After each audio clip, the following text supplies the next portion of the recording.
शिवग्राम गांव में लक्ष्मीदत्त नाम का एक ब्राह्मण रहता था, जिसका सारा ध्यान बस खाने पर ही टिका रहता था। वो ना तो पूजा पाठ करता और ना ही किसी धार्मिक कर्म में उसकी रुचि थी। उसके दिन की शुरुआत और अंत बस स्वादिष्ट भोजन की चर्चा से ही होता था। इसी वजह से पूरा गांव उसे भुक्खड़ और आलसी ब्राह्मण कहकर बुलाता था।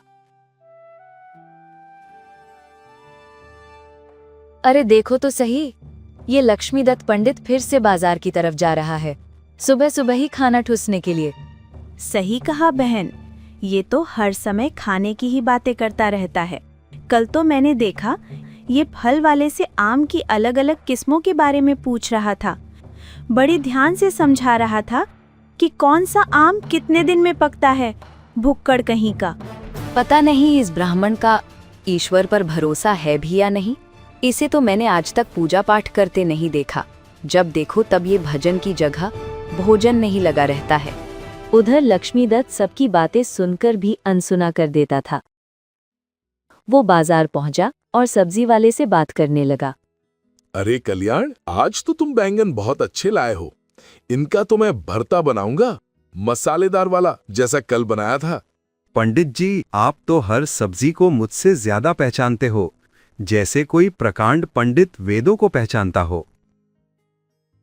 लक्ष्मीदत्त सब्जियां लेकर अपने घर जा रहा था। तभी रास्ते में उसे पंडित विदग्ध चंद्र मिल गए, जो गांव के प्रतिष्ठित धर्मगुरु थे और लक्ष्मीदत्त को बिल्कुल पसंद नहीं करते थे। अरे लक्ष्मीदत्त, तुम कब समझोगे कि ब्राह्मण का धर्म यज्ञ और पूजा में है, न कि पेट पूजने में। पंडित जी, यज्ञ के धुएं से मुझे खांसी होने लगती है। और ये पूजा कौन है जिसकी आप बात कर रहे हैं? आपकी बेटी है क्या? लेकिन जहां तक मुझे पता है, आप तो अविवाहित हैं। तुम्हारे कारण पूरा गांव ब्राह्मण जाति पर सवाल उठा रहा है। तुम्हें शर्म नहीं आती? जिसके फूटे कर्म वही करे शर्म। मैं तो किसी का बुरा नहीं करता पंडित जी। जो जैसा करता है वैसा ही उसे लौटा देता हूं। मैं फिर से कहता हूं, ढीठ व्यक्ति, तुम्हारा काम पूजा पाठ करना होना चाहिए, न कि पकौड़े तलना।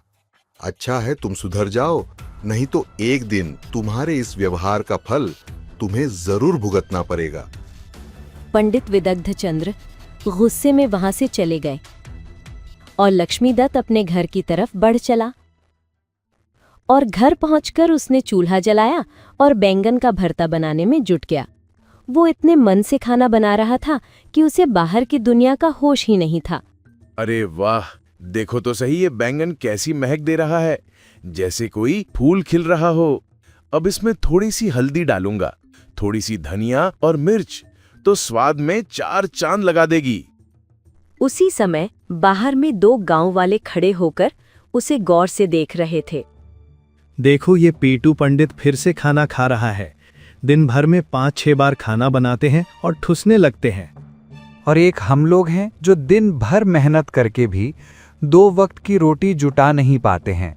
और ये अढ़ैया ब्राह्मण हमसे ही भिक्षा लेकर दिन में कई बार अपनी टंकी फुल करता है। पंडित विदग्ध चंद्र सही कहते हैं। ये तो ब्राह्मण जाति को बदनाम कर रहा है। इसे आज से ही भिक्षा देनी बंद करनी होगी।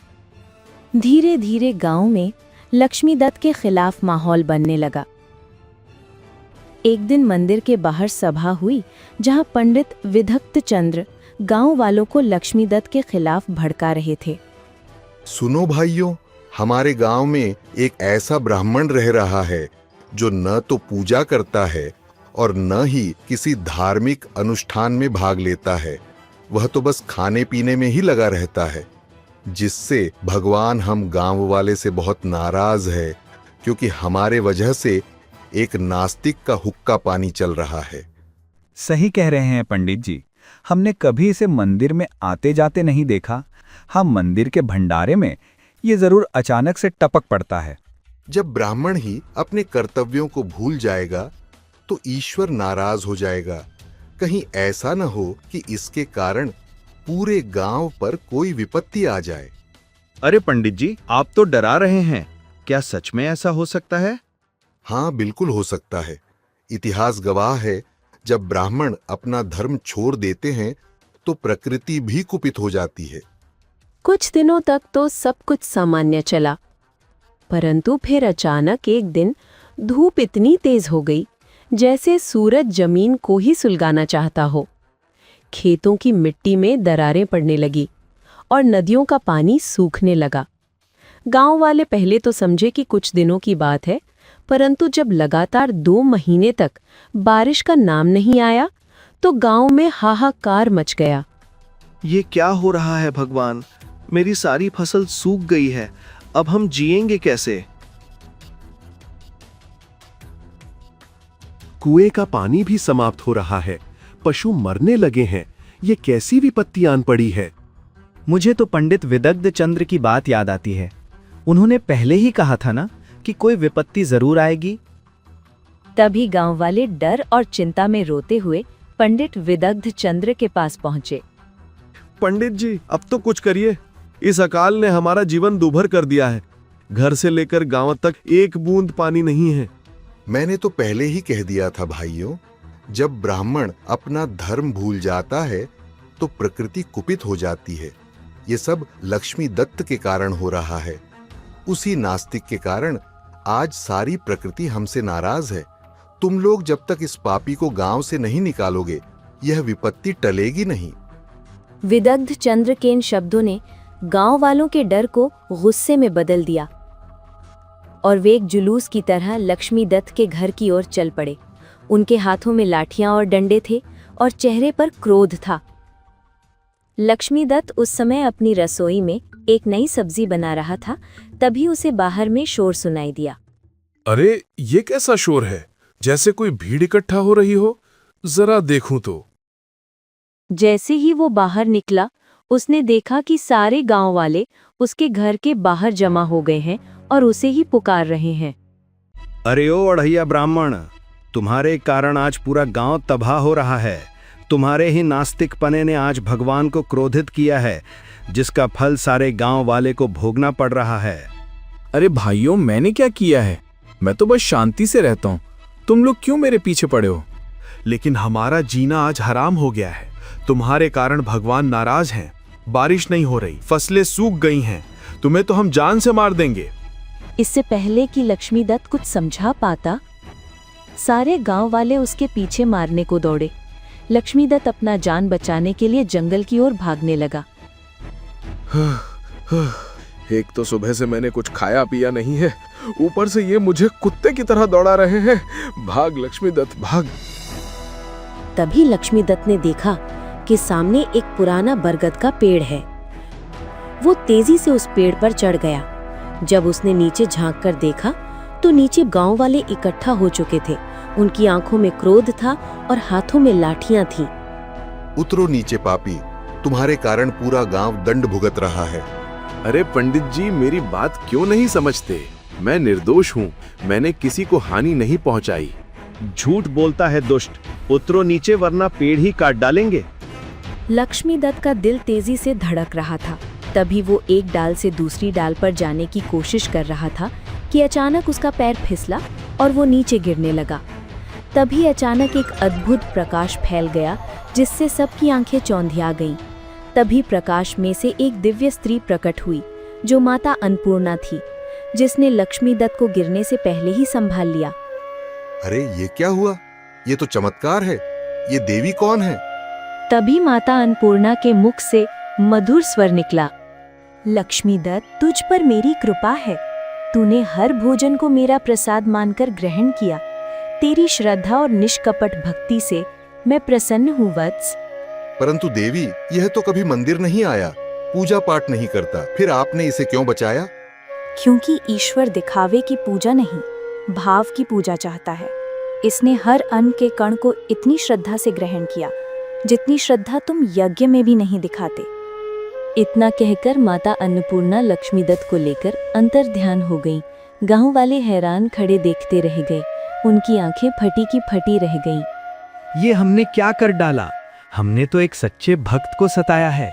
कहीं इसलिए तो भगवान हमसे नाराज नहीं है? इस घटना के बाद धीरे धीरे सारे गांव वाले का पश्चाताप गुस्से में बदल गया और उनका क्रोध सीधे पंडित विदग्ध चंद्र पर फूट पड़ा। पंडित विदग्ध चंद्र, आपके कहने पर हमसे कितना बड़ा अपराध हो गया। हमने आप ही के भगवान के उस सच्चे भक्त पंडित लक्ष्मी दत्त के प्रति अपने मन में जहर भर लिया। अब उस लक्ष्मी दत्त की जगह हम आपकी पिटाई करेंगे। अरे अब तुम लोग सारा इल्जाम मुझ पर क्यों डाल रहे हो? तुम लोग कोई छोटे बच्चे तो हो नहीं कि जो मैं कहूं सब मान लोगे। तुमने भी तो कुछ देखा होगा।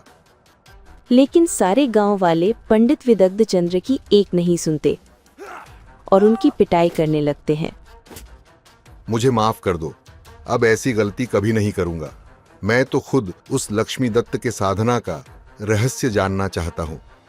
तभी वो बरगद का पेड़ हरा भरा हो उठा और उससे एक दिव्य स्वर निकला। सुनो गांव वालों, मैं तुम्हें लक्ष्मी दत्त की सच्ची साधना का रहस्य बताता हूँ। हाँ, कहो पवित्र पेड़, हम सब सुन रहे हैं। तो सुनो, लक्ष्मी दत्त हर भोजन बनाने से पहले उसे ईश्वर को समर्पित करता था। हर कौर को प्रसाद मानकर खाता था। उसने कभी किसी से छल नहीं किया, चोरी चुपके छोटे छोटे परोपकार किए। एक भूखे को खाना खिलाया, एक प्यासे को पानी पिलाया। लेकिन उसने तो कभी मंत्रोच्चारण नहीं किया, वेद नहीं पढ़ा, शास्त्रार्थ नहीं किया। मंत्र तो मन में चलने वाली एक तरंग है विदग्ध चंद्र, उससे सिद्धि तो पा सकते हैं, भक्ति नहीं। भगवान के लिए तो दिल की पवित्रता चाहिए, दिखावे की नहीं। सच्ची भक्ति निष्कपट प्रेम से होकर गुजरती है। लक्ष्मी दत्त ने यही रास्ता चुना था। पेड़ की बात सुनकर पंडित विदग्ध चंद्र का सिर शर्म से झुक गया और सारे गांव वालों की आंखें खुल गईं। मैंने गलत किया। मैंने अहंकार में आकर एक सच्चे भक्त की निंदा की। मैं माफी चाहता हूँ। अब क्या होगा पंडित जी? लक्ष्मी दत्त तो चला गया और ये अकाल तो अभी भी जारी है। सब लोग उदास होकर अपने अपने घरों को लौट गए। उनके मन में एक गहरा पश्चाताप था। वहीं दूसरी ओर कैलाश पर्वत पर जब लक्ष्मीदत्त अपनी आंखें खोलता है तो हैरान रह जाता है। ये स्थान तो बड़ा ही अद्भुत है। मैं कहाँ हूँ माता?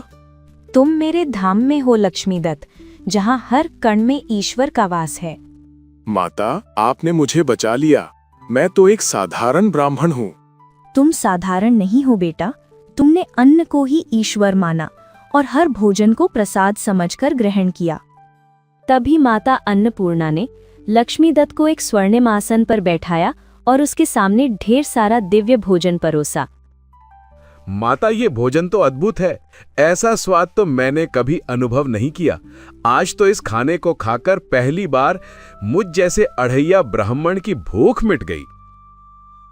तभी कैलाश में कई दिनों तक रहने के बाद लक्ष्मीदत्त को गांव की याद आने लगी। वो माता अन्नपूर्णा से बोला, माता, मैं यहाँ बहुत सुखी हूँ, पर मेरे गांव वाले भूख प्यास से तड़प रहे हैं।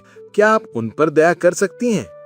तुम्हारी यही तो महानता है लक्ष्मीदत्त, जो स्वर्ग में रहकर भी दूसरों के बारे में सोच रहे हो। माता, वे मेरे भाई हैं, चाहे उन्होंने मेरे साथ कुछ भी किया हो। ठीक है बेटा, तुम्हारी इच्छा पूरी होगी। माता अन्नपूर्णा ने अपना दिव्य पात्र उठाया और उसमें से अमृत बूंदें पृथ्वी पर छिड़क दी। उसी क्षण शिवग्राम गांव में चमत्कार होने लगा और शिवग्राम में झमाझम बारिश होने लगी, जिससे पूरे गांव का उद्धार हो गया और गांव वाले उस अकाल से मुक्त हो जाते हैं और गांव वाले पंडित लक्ष्मीदत्त की जीवन भर प्रशंसा करते हैं। दोस्तों, कहानी अच्छी लगी तो लाइक जरूर करें और ऐसी ही मजेदार कहानियों के लिए मिनी जंक्शन यूट्यूब चैनल को सब्सक्राइब करना बिल्कुल ना भूलें। तो मिलते हैं एक और अनोखी कहानी में। तब तक स्वस्थ रहें, मुस्कुराते रहें।